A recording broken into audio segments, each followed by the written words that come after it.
Mary Mallon never felt sick a single day in her life. Not a fever, not a chill, not a cramp. Not a single afternoon spent in bed with a damp cloth on her forehead, wondering whether the pain in her stomach meant something. She was, by every measure available to the medicine of her time, a perfectly healthy woman.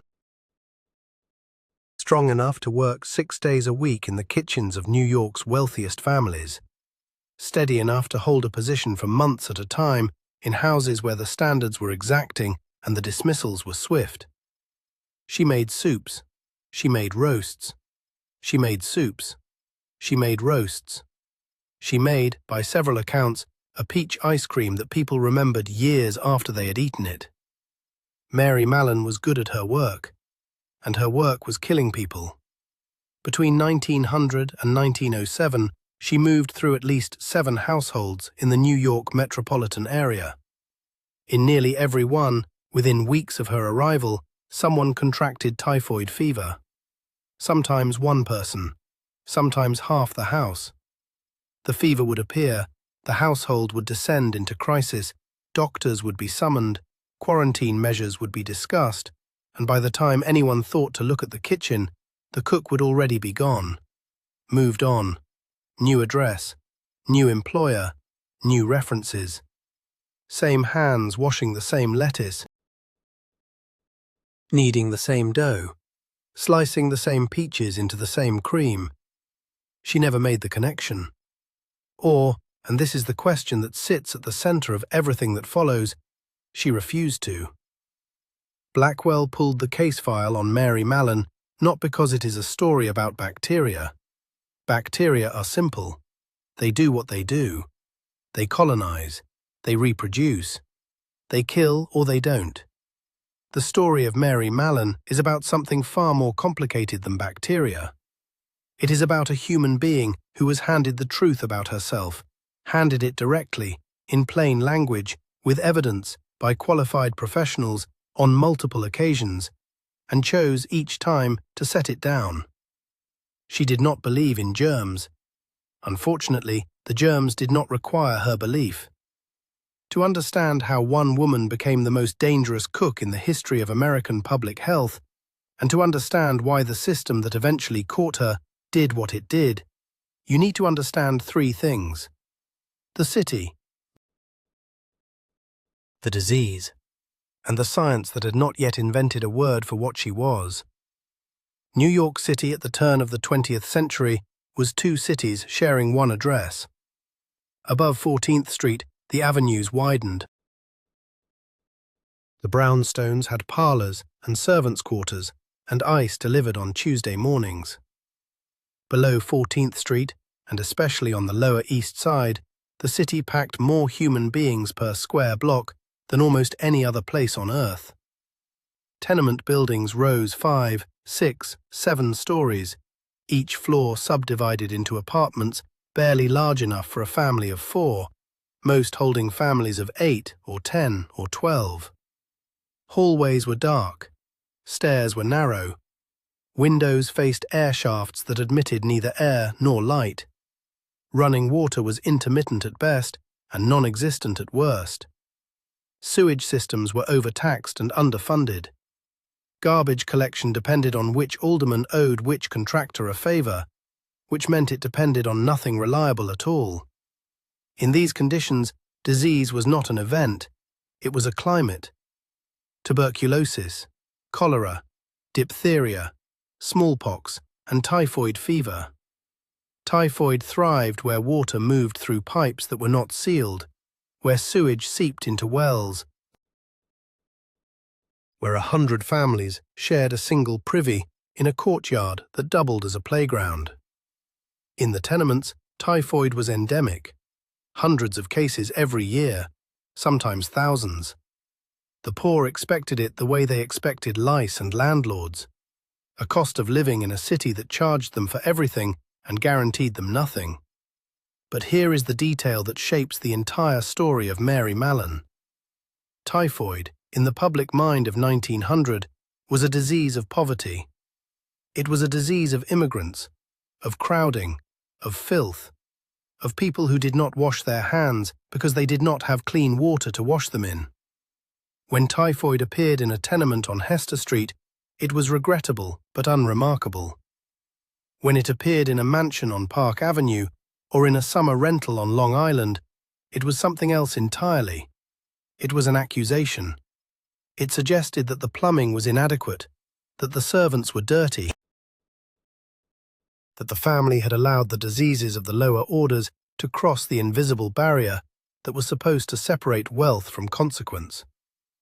This is important because it explains why, when typhoid began appearing in wealthy households where Mary Mallon cooked, the first instinct of every employer, every doctor, every investigator was to look anywhere except at the cook.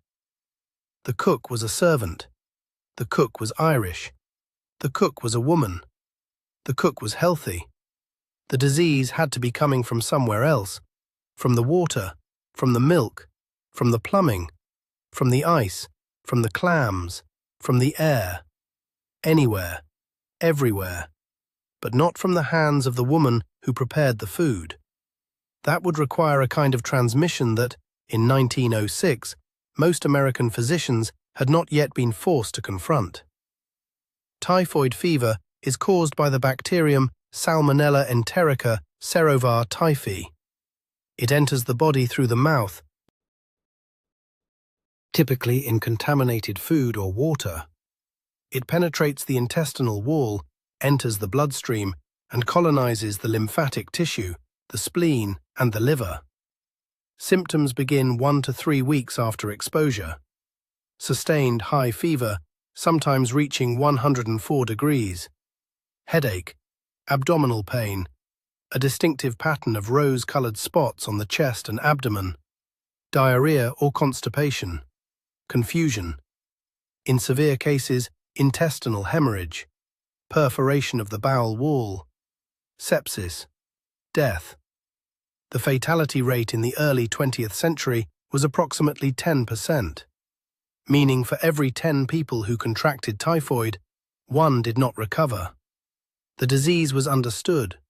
The bacterium had been identified by Carl Joseph Eberth in 1880.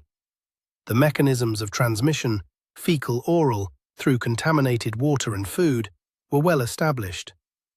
What was not well established, at least not in American public health practice, was the concept of the healthy carrier. In Europe, the idea was not new.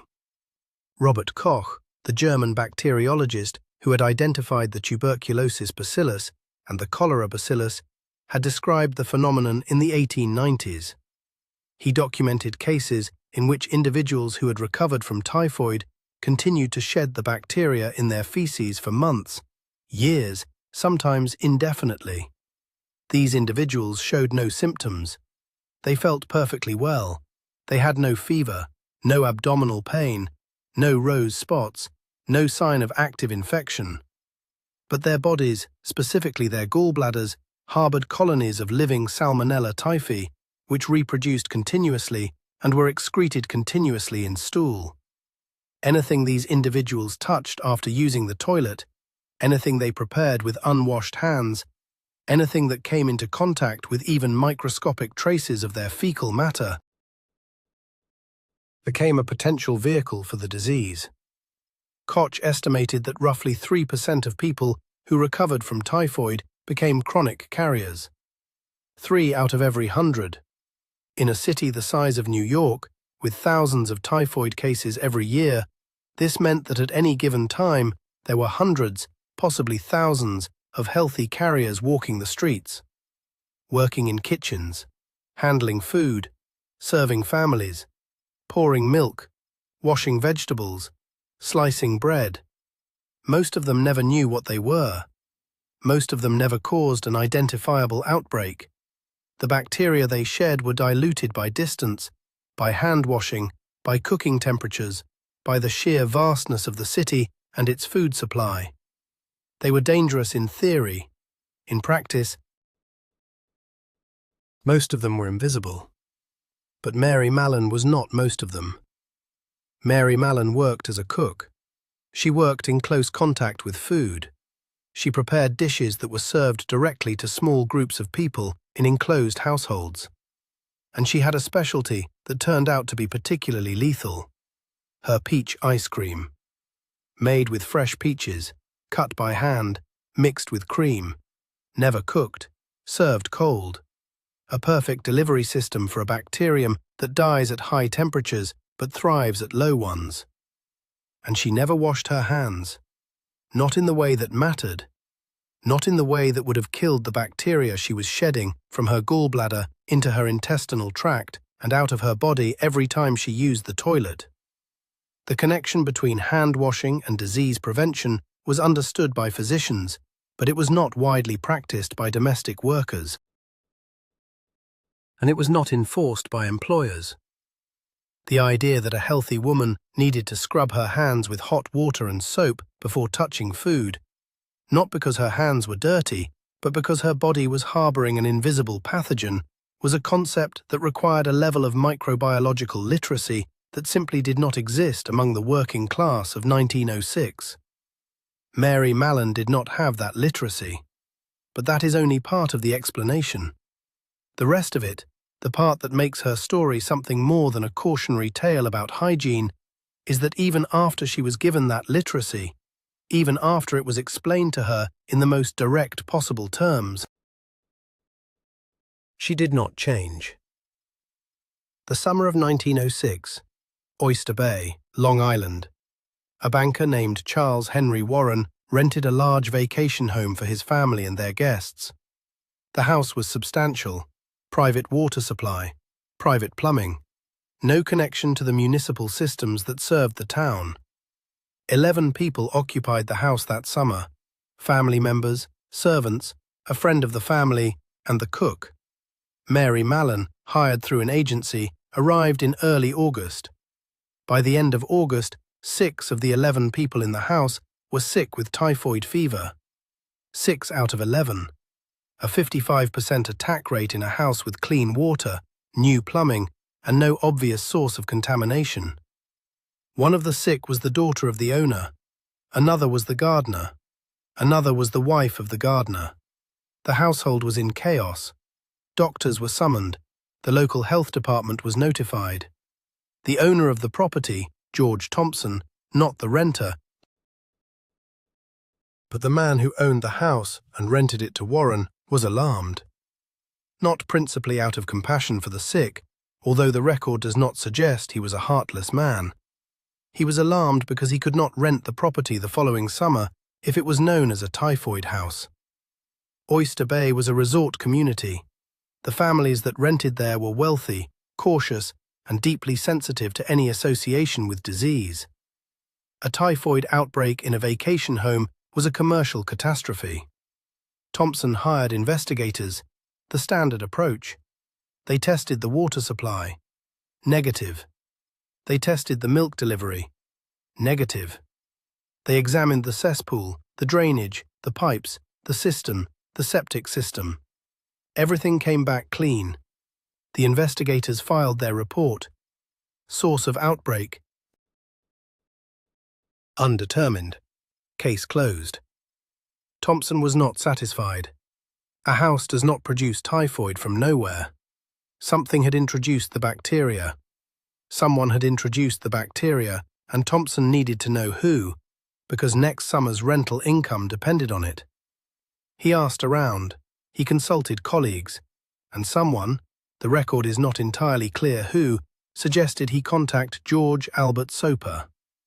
Soper was a civil engineer by training and a sanitary engineer by practice. He worked for the New York City Department of Health and had a reputation for solving epidemiological puzzles that defeated conventional investigation. He did not think like a doctor. Doctors looked at patients. Soper looked at systems. He traced the paths of water, food, and waste, the way a financial auditor traces the paths of money. He followed pipes. He followed deliveries. He followed people. Soper arrived at the Oyster Bay house in the fall of 1906. He reviewed the previous investigators' work. He confirmed their findings.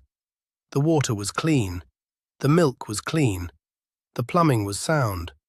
the physical infrastructure of the house could not account for the outbreak. So Soper did what the previous investigators had not done.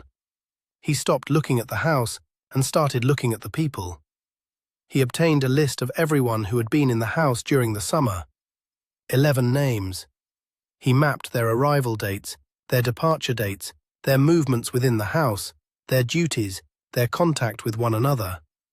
He mapped the onset dates of the 6 cases. He looked for the intersection, the point where the people and the timeline converged. And there it was. 3 weeks before the first case, the household had changed cooks. The previous cook had departed at the end of July. The new cook, Mary Mallon, had arrived in early August. The first case of typhoid appeared on August 27th. The timing was almost exactly what you would expect if a new source of Salmonella typhi had been introduced into the food supply on or around August 1st, given a typical incubation period of 1 to 3 weeks. Soper noted this. He did not conclude from it. One data point is not a pattern. A new cook arriving before a typhoid outbreak could be coincidence. Correlation is not causation. Soper knew this. He needed more. So he did something that, as far as the available records indicate, no one had previously attempted for a domestic cook in New York City. He traced Mary Mallon's employment history, backward, year by year, house by house. He contacted employment agencies. He reviewed household records. He spoke with former employers. He cross-referenced the dates of Mary's employment with the dates of reported typhoid cases in the same neighborhoods. He was methodical. He was patient.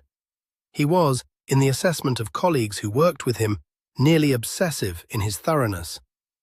What he found was not a coincidence. It was a map drawn in disease. 1900.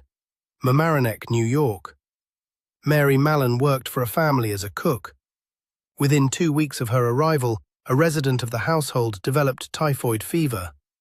Mary left shortly after the illness appeared. 1901. Manhattan. Mary worked in a household on the Upper East Side. Members of the family fell ill with fever and diarrhea. The laundress in the household, a woman who handled linens soiled by the sick, contracted typhoid and died. Mary left. 1902. Mary cooked for a family named Drayton. Coleman Drayton, a prominent lawyer, employed a large household staff. Shortly after Mary's arrival, 7 of the 8 servants contracted typhoid. 7 out of 8. Mary left. 1904. A household in Sands Point, Long Island. 4 servants fell ill. The family evacuated to the city. Mary left. 1906. Oyster Bay. The Warren household. 6 out of 11. Mary left. Soper found additional cases, though some were harder to document definitively. In total, he identified at least 7 households where Mary Mallon had worked and where typhoid had appeared within weeks of her arrival. The pattern was consistent. The timing was consistent. The bacteriology was consistent. And in every case, Mary had left before anyone thought to question the cook. Soper calculated the probability that this pattern was random. It was, in his words, negligible. The simplest explanation, the explanation that Occam's razor demanded, was that Mary Mallon was the source. But there was a problem that was not merely practical but conceptual, a problem that would define the legal, ethical, and medical dimensions of the case for the next century. Mary Mallon was not sick. She had no fever, no abdominal symptoms, no history of typhoid by her own account. She was strong, vigorous, employed, and productive. She did not look like a typhoid patient. She did not behave like a typhoid patient. She was, by every visible measure, a healthy woman. And in the American Public Health Framework of 1906, a healthy person could not be a source of typhoid. The concept of the healthy carrier existed in European medical literature, but it had never been applied to a living, identified individual in the United States. There was no protocol, no legal framework, no precedent for what to do with a person who was simultaneously healthy and lethal. George Soper was about to create that precedent, and Mary Mallon was about to become its first subject. March 1907. Soper tracked Mary to her current place of employment, a household on Park Avenue. He arrived at the servants' entrance and asked to speak with the cook. The household staff showed him to the kitchen. Mary was there, working, healthy, preparing food. Soper introduced himself. He explained that he was investigating a series of typhoid outbreaks. He explained that he had traced the outbreaks to households where she had worked. He told her plainly that he believed she was carrying the typhoid bacterium in her body and transmitting it through the food she prepared. He explained the science, the concept of the asymptomatic carrier, the gallbladder as a reservoir, the bacteria living inside her without causing symptoms, but shedding into everything she touched. He told her that a simple set of laboratory tests, blood, urine, stool, could confirm or deny the theory. He asked her to cooperate. He asked her calmly. He asked her respectfully.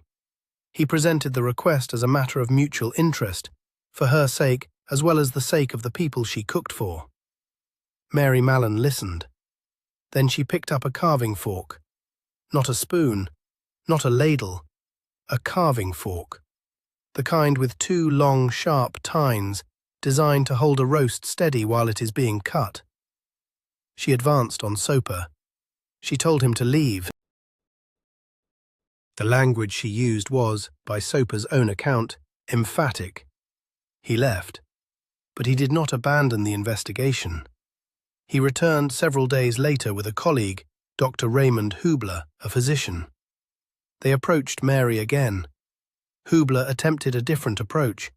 He spoke in medical terms. He explained the bacteriology more carefully. He tried to frame the situation as a medical matter rather than an accusation. Mary was not interested.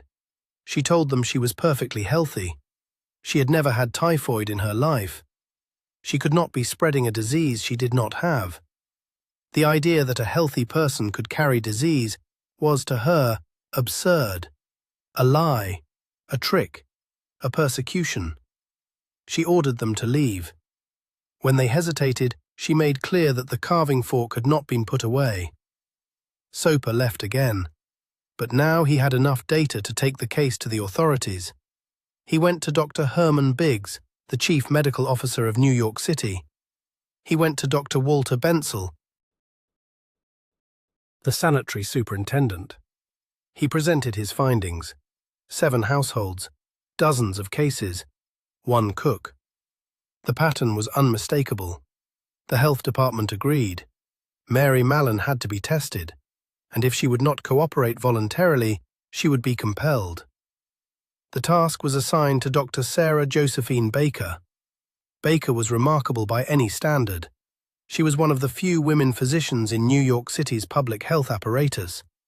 She had grown up in comfortable circumstances, attended medical school at a time when female medical students were rare and frequently unwelcome, and had joined the Department of Health out of a conviction that public health, particularly child health, was the most important work a physician could do. She was practical. She was direct. She was not easily intimidated. She had walked into tenement apartments where she was threatened, cursed, spat upon. She had examined children in rooms where the walls ran with moisture and the air smelled of sewage. She did not flinch easily. Baker went to the Park Avenue house in March 1907 with a police escort. 5 officers. She carried a warrant, or what passed for a warrant in the loosely defined health enforcement procedures of Theed. She told Baker that she was healthy and that no one had the right to take her anywhere. She retreated into the house. Baker and the officers pursued her. Mary disappeared. They searched the house. kitchen, pantry, servants' quarters, basement, attic. They searched for 5 hours. 5 hours in a house that was not particularly large, looking for a woman who was not particularly small. They could not find her. Finally, near the end of the 5th hour, Baker noticed something. A chair had been placed against a closet door near the rear staircase. The closet was small, barely large enough for a person. Garbage cans had been stacked against the inside of the door. Baker ordered the officers to open it. They pulled out the garbage cans. They pulled out the chair. And behind it, wedged into the closet, her dress torn, her face red with rage, was Mary Mallon. She had been there for hours, hiding, waiting, hoping they would leave. They did not leave. They took her. Baker herself held Mary in the ambulance on the way to Willard Parker Hospital. Baker later described Mary as fighting the entire way, kicking, swearing, twisting. Baker said it took all her strength to keep Mary restrained. Baker weighed 140 pounds. Mary weighed more. At the hospital, they took the samples: blood, urine, stool. The results came back within days. Mary Mallon's stool samples contained concentrations of Salmonella typhi that the laboratory described as extraordinary. Not traces, not marginal positives. Massive, florid, unmistakable colonies of the bacterium. She was producing and excreting typhoid bacteria in quantities that were, in the words of the examining physician, far in excess of anything he had seen in an asymptomatic individual. Her gallbladder was the reservoir. The bacteria had colonized it, likely decades earlier, during an initial infection that Mary may have experienced as a child, or may not have experienced at all, since a small percentage of carriers are infected without ever showing symptoms. The bacteria had taken up permanent residence. They reproduced. They multiplied. They were shed into her intestinal tract. They exited her body, and they entered the food she prepared with hands that carried invisible traces of the most dangerous pathogen in turn-of-the-century America. Mary Mallon was not just a carrier. She was, in epidemiological terms, a supershedder. The quantity of bacteria she excreted was sufficient to infect not 1 or 2 people, but entire households. Every salad she tossed, every fruit she sliced, every dish she served that was not heated to the temperature required to kill Salmonella typhi, approximately 160 degrees Fahrenheit, was a potential vector. And her peach ice cream, that remembered, praised, requested peach ice cream, was the most efficient delivery system of all. Raw fruit, uncooked cream, served cold, direct from her hands to their mouths. The Department of Health faced a question it had never faced before. What do you do with a healthy person who is, by virtue of her biology, a lethal threat to anyone who eats what she prepares? They transferred her to North Brother Island. North Brother Island sits in the East River between the Bronx and Rikers Island. In 1907, it was used as a quarantine facility. Smallpox patients were sent there, tuberculosis cases, drug addicts later. The island was accessible only by boat. It had dormitories, a hospital, a small staff. It was, in all but name, a prison for the sick. Mary Mallon was not sick, but she was placed there anyway, in a small cottage, alone, with access to a small yard, the hospital facilities, and the view of a city she was not allowed to re-enter. She was not charged with a crime. She was not convicted of anything. She was not given a trial, a hearing, or an opportunity to present a defense. She was simply held, by administrative order, by the authority of the Department of Health, indefinitely. She was 37 years old. Let that sit for a moment. 37 years old, unmarried, no family as far as the record indicates who advocated for her. No lawyer, no money, no resources. An Irish immigrant woman in a city where Irish immigrant women were interchangeable. There were thousands of them in domestic service, thousands who could replace her in any kitchen on 24 hours' notice. She was, in every way that mattered to the power structure of New York City, disposable. And she was disposed of. Blackwell holds two things at the same time here, because both are true, and holding them together is harder than holding either one alone. The first thing, Mary Mallon's quarantine was an extraordinary violation of individual liberty. She was imprisoned without due process. She was held without a criminal charge. She was confined on the basis of a medical diagnosis that she disputed and that the legal system had no framework to adjudicate. If the government can quarantine a healthy person indefinitely on the basis of a laboratory test, with no trial and no appeal, then the government can quarantine anyone. The precedent is limitless. The power is unchecked.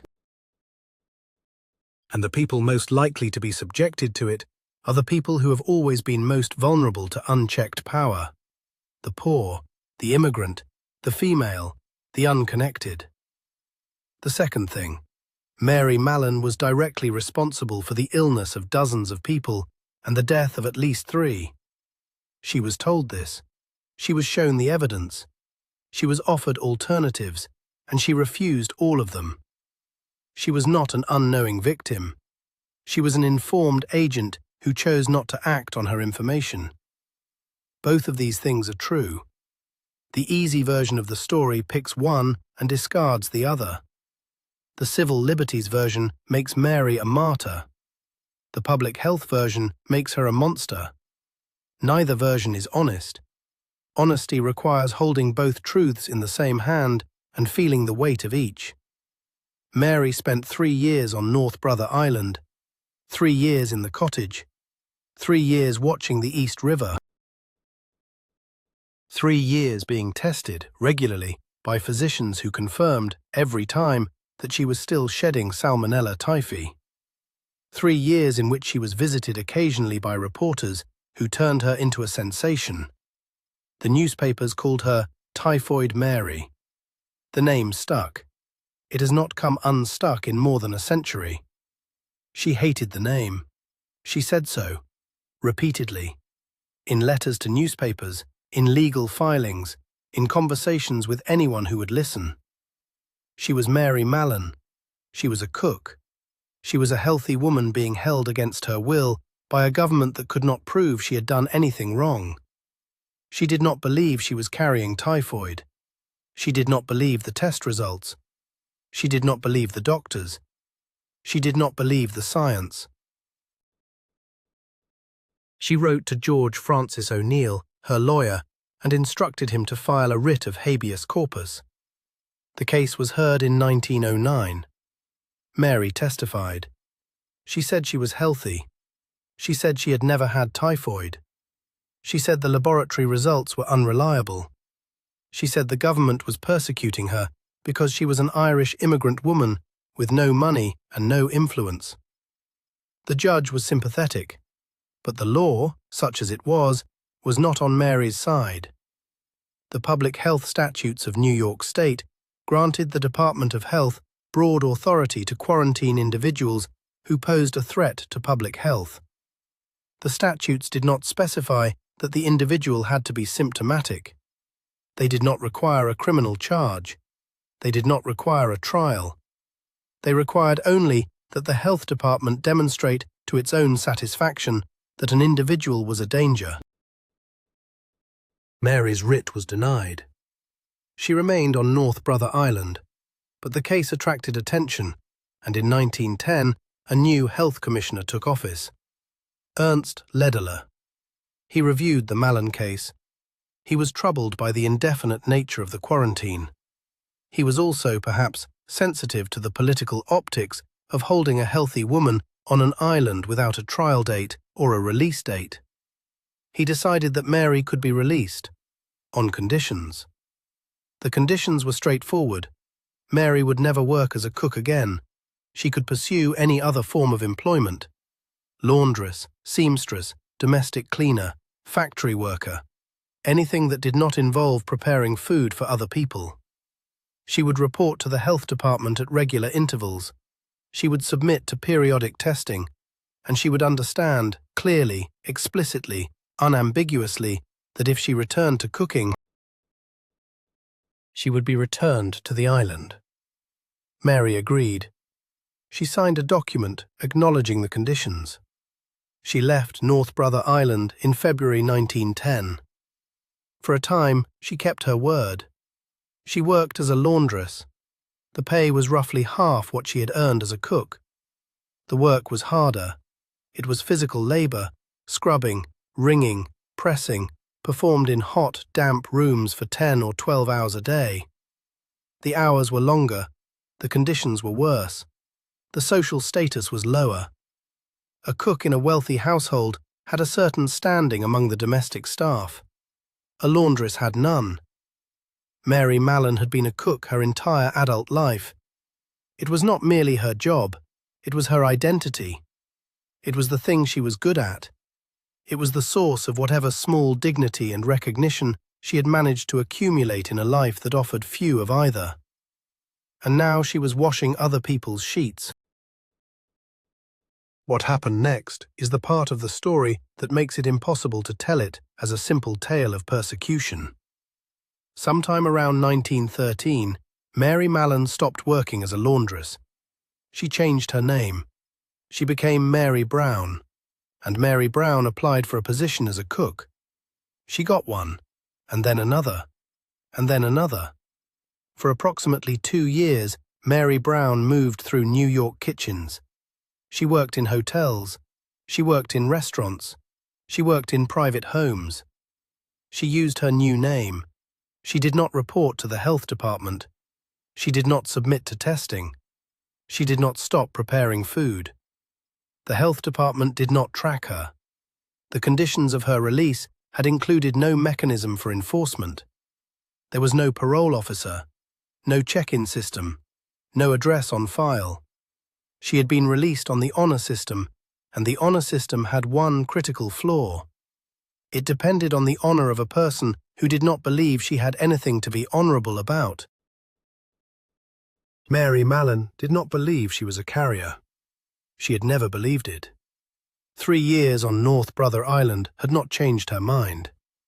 The test results, the medical examinations, the explanations from physicians, none of it had penetrated the wall of conviction she had built around herself. She was healthy. She had always been healthy. The government was wrong. The doctors were wrong. The tests were wrong. And if they were wrong, then the conditions of her release were unjust, and she was not bound by them. This was not ignorance. Mary Mallon had been given every piece of information available. She had spent 3 years in a quarantine facility surrounded by medical professionals who explained repeatedly what she was and what she was doing. She had been shown laboratory results.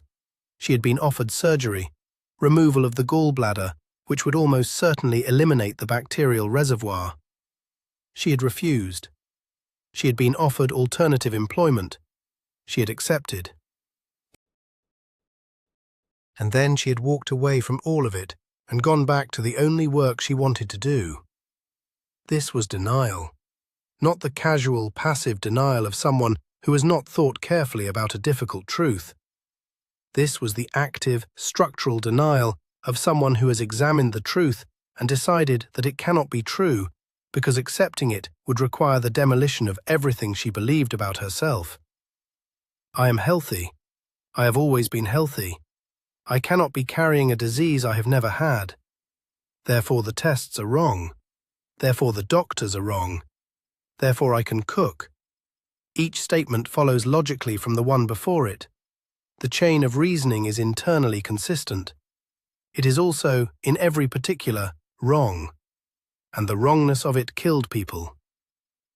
January 1915. The Sloan Maternity Hospital in Manhattan, a large facility. Women came there to give birth. Newborns came there to begin their lives. It was supposed to be clean. It was supposed to be safe. In late January, the hospital experienced a typhoid outbreak.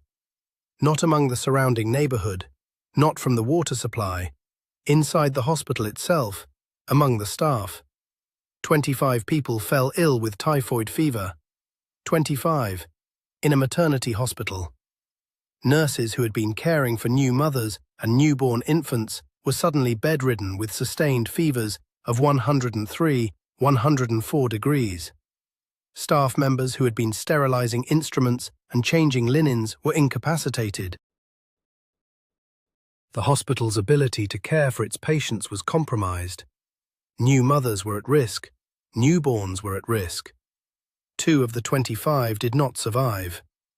The Department of Health investigated. They tested the water. They tested the milk. They tested the plumbing. All clean. They looked at the staff, and they found her. A cook, hired several months earlier. Her name, according to the employment records, was Mary Brown. She was an excellent cook. She had good references. She was healthy. She had no history of illness. An investigator recognized her, not by her face, by her handwriting on the employment application. The health department had Mary Mallon's signature on file from 1907. The handwriting matched. Mary Brown was Mary Mallon. She had changed her name. She had walked into a hospital kitchen. She had cooked for an institution full of new mothers and newborn children. She had done this knowing, because she had been told, because it had been explained to her in the plainest possible terms, because she had spent 3 years on an island as a direct consequence of what she carried, that the food she prepared could make people sick. 25 people got sick. 2 people died. The health department sent officers. They found Mary at the hospital. She did not run this time. She did not hide in a closet. Witnesses said she appeared calm, resigned. Perhaps she had always known this moment would return. Perhaps she was surprised it had taken 2 years. They arrested her. They took her back to North Brother Island. They put her back in the cottage. They closed the door. This time, there was no sympathetic commissioner, no review, no conditions, no promise of release. The order was simple. Mary Mallon would remain on North Brother Island until the health department determined that she no longer posed a threat to public health. Since the bacteria in her gallbladder were permanent, and since she had refused the surgery that could have removed them, the practical meaning of the order was clear to everyone, including Mary. She would remain on the island until she died. She was 45 years old. 26 years. That number needs to be held in the hand for a moment before it is set down. 26 years is a generation. It is the time between the birth of a child and the completion of that child's graduate education. It is the span during which the entire First World War was fought. The Roaring Twenties roared and collapsed. The Great Depression ground millions into poverty, and Franklin Roosevelt remade the American government. Mary Mallon lived through all of it from a cottage on an island in the East River, watching the skyline of a city that would not have her. She was not idle. After the first several years in which she wrote letters, filed legal motions, and protested to anyone who would listen, she settled into a kind of routine. The island had a laboratory, part of the hospital's diagnostic facilities. Mary began working there. She washed glassware. She sterilized equipment. She performed basic analytical procedures. Over time, she became a skilled laboratory technician. The irony of this is almost too heavy to carry. The woman who had rejected the science of bacteriology spent the last decades of her life surrounded by it. She handled Petri dishes. She prepared culture media. She examined bacterial colonies under conditions that, had she been willing to look, would have shown her the truth about her own body every single day. Whether she ever looked, whether she ever, in the quiet of the laboratory, after the other technicians had gone home, placed a sample of her own stool on a slide and held it under the microscope, the record in the quiet of the laboratory, after the other technicians had gone home, placed a sample of her own stool on a slide and held it under the microscope, the record does not say. No one who worked with her in the laboratory left an account of such a moment. It is possible that she did. It is possible that she saw the bacteria, her bacteria, and still did not believe. It is possible that she never looked at all. That she washed the glassware and sterilized the instruments and went back to her cottage and ate her dinner and looked at the river and never once allowed the science she handled every day to touch the wall she had built around the truth of her own body. We do not know. The record is silent on this point, and the silence is, in its way, the loudest part of the story. She received visitors, not many, a few reporters over the years, drawn by the novelty of the woman whose name had become a synonym for contagion. She spoke to some of them. She told them what she had always told everyone. She was healthy. She had been wronged. The government had persecuted her. The name Typhoid Mary was a slander. She was Mary Mallon, and she was innocent. She had a dog, a fox terrier by one account. She walked it on the island's paths. She tended a small garden. She attended church services when they were available. She read newspapers. She followed the news of a world that was changing around her at a pace she could observe but not participate in. The First World War came and went. She was on the island. The 18th Amendment was ratified and prohibition began. She was on the island. Women gained the right to vote. She was on the island. The stock market crashed. She was on the island. Bread lines formed in the city she could see from her window. She was on the island. Franklin Roosevelt was inaugurated. She was on the island. The New Deal began rebuilding the country. She was on the island. 26 years is not a sentence. A sentence has a number. A sentence has a judge, a courtroom, a defense attorney.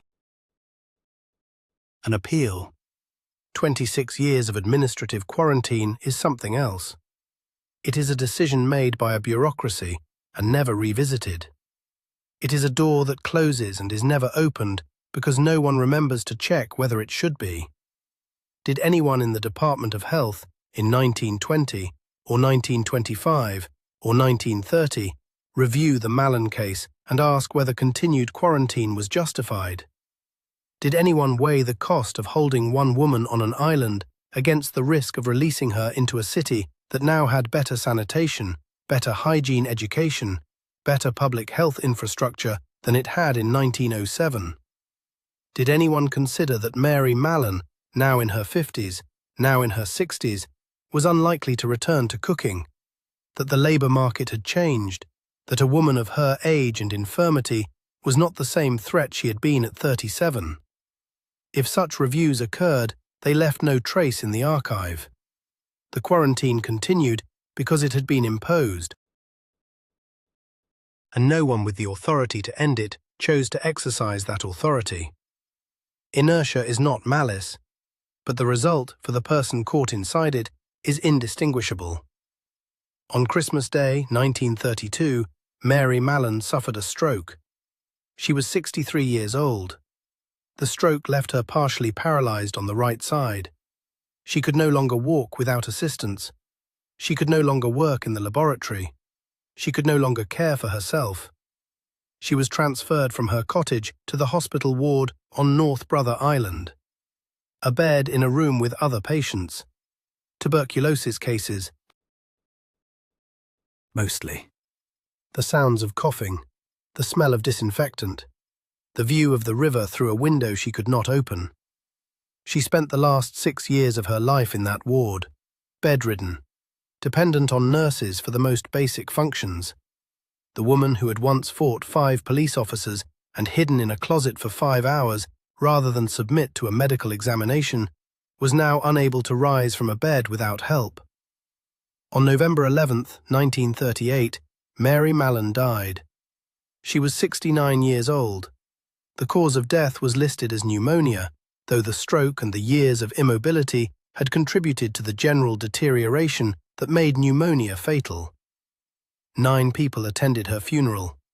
9, in a city of 7 million. The woman whose name every New Yorker knew, the woman whose case had been debated in newspapers and courtrooms and medical journals for 3 decades, was buried in the presence of 9 people who apparently felt that her death was worth noting. She was interred at St. Raymond's Cemetery in the Bronx. Her grave was unmarked for decades. Eventually, a small stone was placed there. It reads, "Jesus, have mercy."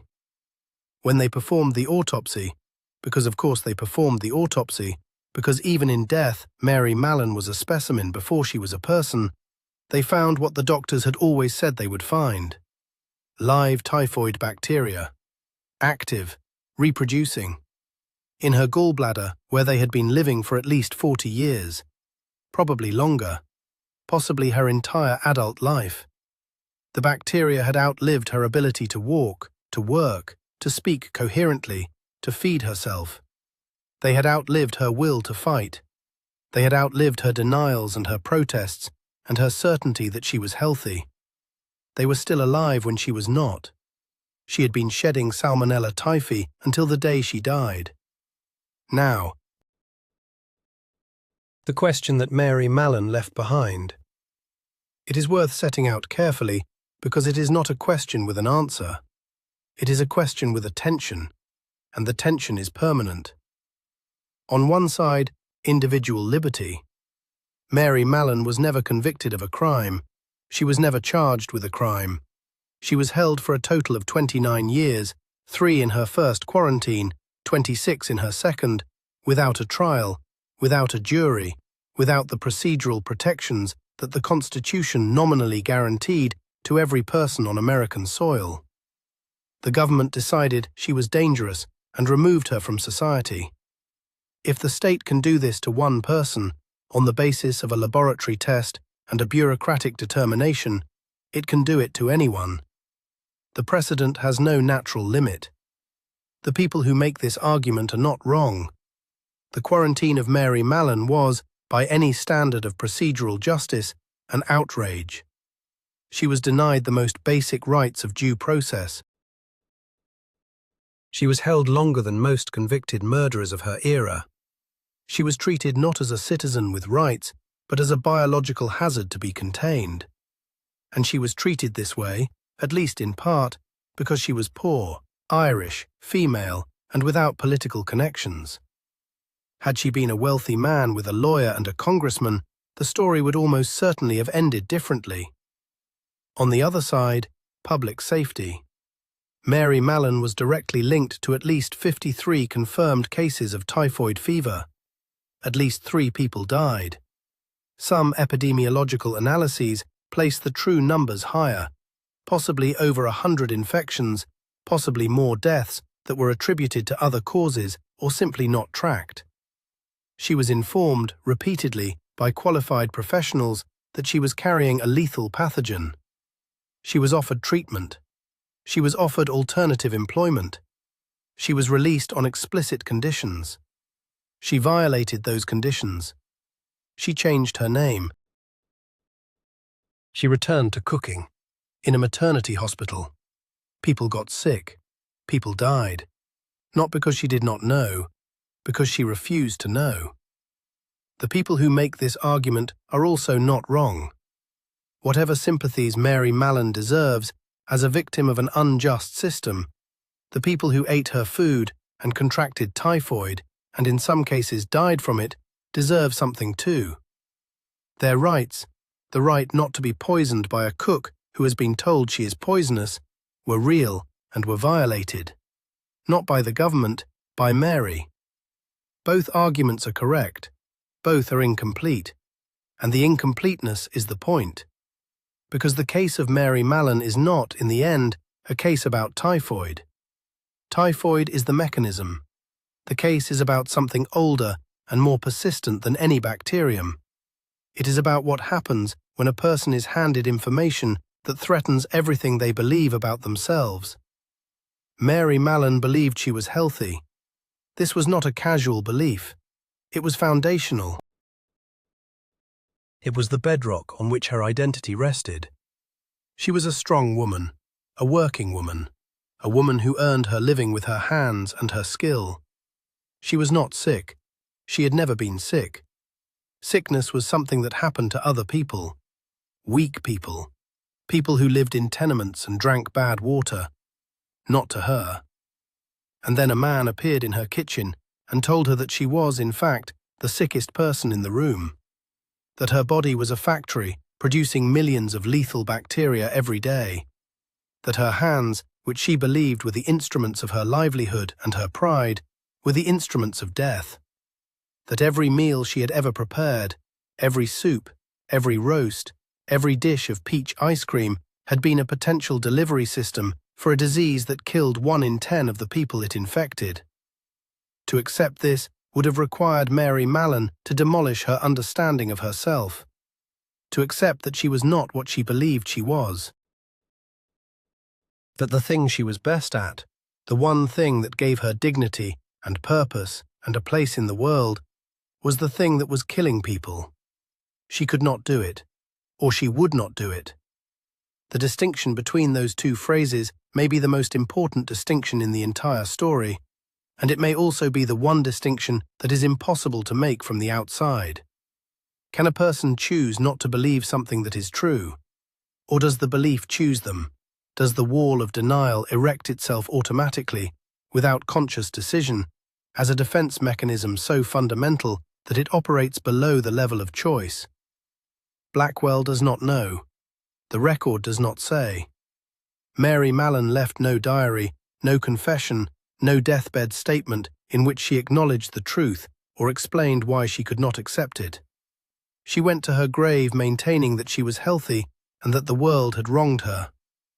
The bacteria in her gallbladder offered a different account. But bacteria do not speak, and Mary Mallon, by the end, could barely speak either. Here is what Blackwell keeps returning to, the detail that prevents this story from being a simple morality tale. The number of known healthy typhoid carriers identified in New York City between 1907 and 1915 was not one.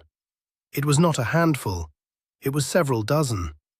At least 47 individuals were identified as chronic carriers of Salmonella typhi during that period. Some estimates put the number significantly higher. Most of them cooperated. Most of them, when told by physicians that they were carrying the bacteria, accepted the diagnosis. They stopped handling food. They submitted to monitoring.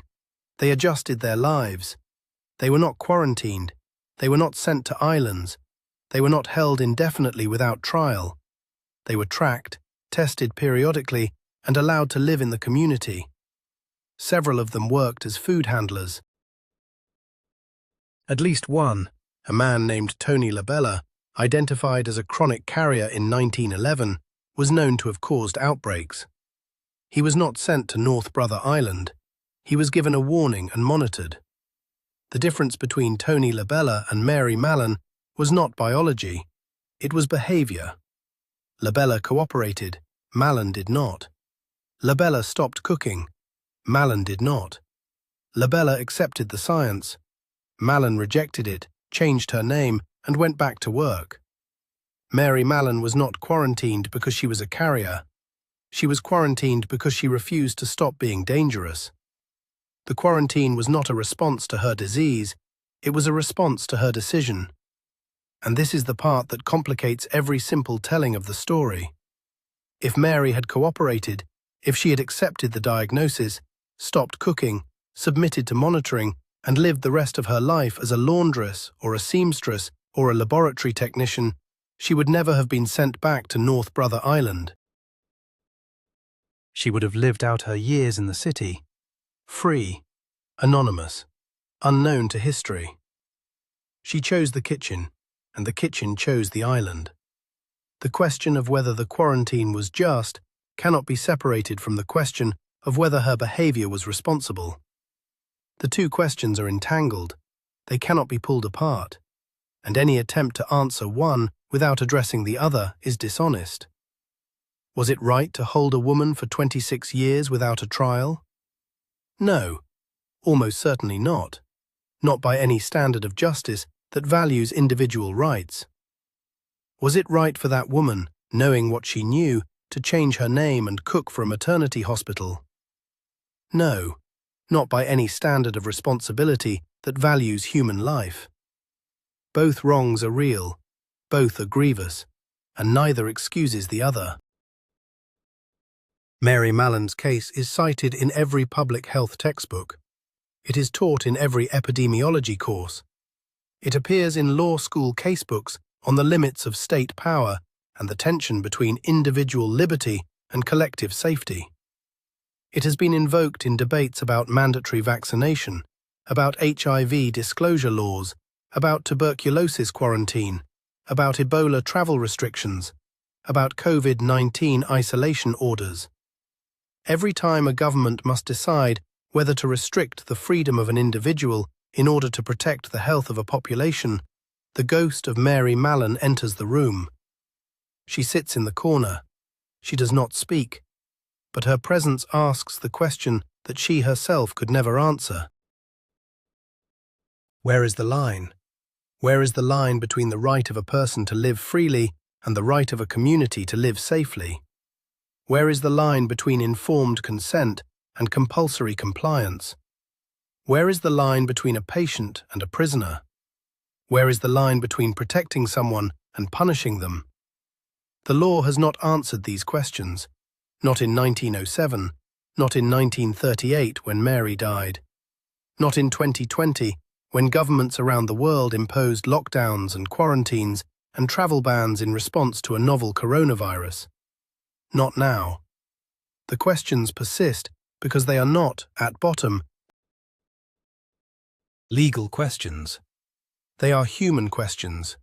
They are questions about what we owe each other, about what we are willing to sacrifice, about what we are willing to impose, about whether we believe in the science or in the self, about whether truth requires our consent to be true. Mary Mallon did not consent. The bacteria did not care. There is a specific number that Blackwell wants to leave here, not because it answers anything, because it clarifies the scale. Between 1907 and 1938, the span of Mary Mallon's quarantines, approximately 200,000 people in the United States contracted typhoid fever. Roughly 20,000 of them died. The disease was eventually controlled not by quarantining carriers, but by chlorinating water supplies, improving sewage systems, pasteurizing milk, and implementing food safety regulations. The systemic changes, the infrastructure, did what individual quarantine could not. Mary Mallon was not the solution to the typhoid problem. She was not even a meaningful part of the solution. She was a symbol, a warning, a cautionary tale that could be told in newspapers and classrooms to illustrate the danger of invisible carriers. The actual solution was pipes and chlorine and concrete and money. The boring, expensive, unglamorous work of public infrastructure. The story of Mary Mallon persists not because it is important to the history of typhoid control. It persists because it is important to the history of denial. Because it demonstrates, with a clarity that is almost cruel, what happens when a person decides that the truth about themselves is unacceptable and that the cost of acceptance is higher than the cost of refusal. Mary Mallon's cost of refusal was 26 years on an island. The cost to others was at least 3 lives and dozens of illnesses. She never paid the others' cost. She never acknowledged it. She could not, because to acknowledge it would have been to accept the truth. And accepting the truth would have meant becoming a different person, a person who was not healthy, a person who was not a cook, a person who had killed people with peach ice cream. She could not be that person. So she remained the person she had always been. And the person she had always been spent the last 26 years of her life in a cottage on an island, washing glassware in a laboratory, watching the river, and insisting to anyone who would listen that she was well. North Brother Island is abandoned now. It has been since the 1960s, when the last of its facilities, a drug rehabilitation center, was closed. The buildings are still there, or what remains of them. The hospital, The dormitories, the staff quarters, the chapel. They are crumbling. Roofs have collapsed. Walls have caved in. Trees grow through the floors. Vines cover the windows. The island is a bird sanctuary now. Herons nest in the wards where tuberculosis patients once lay. Cormorants roost on the dock where the quarantine ferry once landed. Mary's cottage is gone. The laboratory is gone. The paths she walked with her fox terrier are overgrown. The garden she tended is wild. The island has been reclaimed by the things that were there before the buildings. Water, mud, birds, grass, silence. No one lives on North Brother Island. No one has lived there for more than 60 years.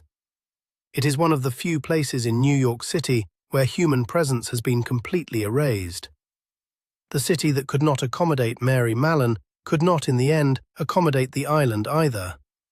Both were abandoned. Both were left to the birds. But the question Mary Mallon left behind does not require a physical address. It does not require a cottage or an island or a laboratory or a city. It lives wherever a person is handed a truth they did not ask for. A truth that contradicts everything they believe about themselves. A truth that demands they change, and decides quietly, firmly, with the certainty of someone who knows they are right, to set it down. She did not believe in germs. The germs did not require her belief. She died on that island. She never cooked again. But the question she left behind is still simmering on every stove in every kitchen where someone chooses what they want to believe over what is true. Mary Mallon was locked in a room on an island for 26 years. She was held there because she would not stop doing the one thing that made her dangerous. It was the only tool the system had. Lock her in, keep her in, wait for her to die. But there is another story from the same city, from nearly the same decade, where the system did not lock people in to protect them. It locked them in to keep them working. The doors were locked from the outside, not to keep disease from spreading, to keep workers from leaving.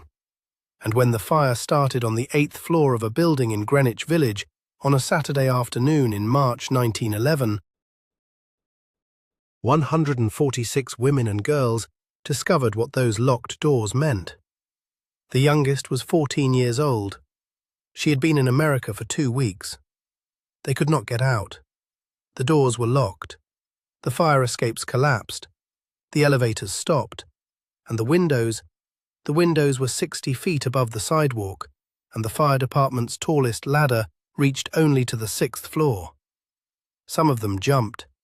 The crowd below watched them fall. Next time.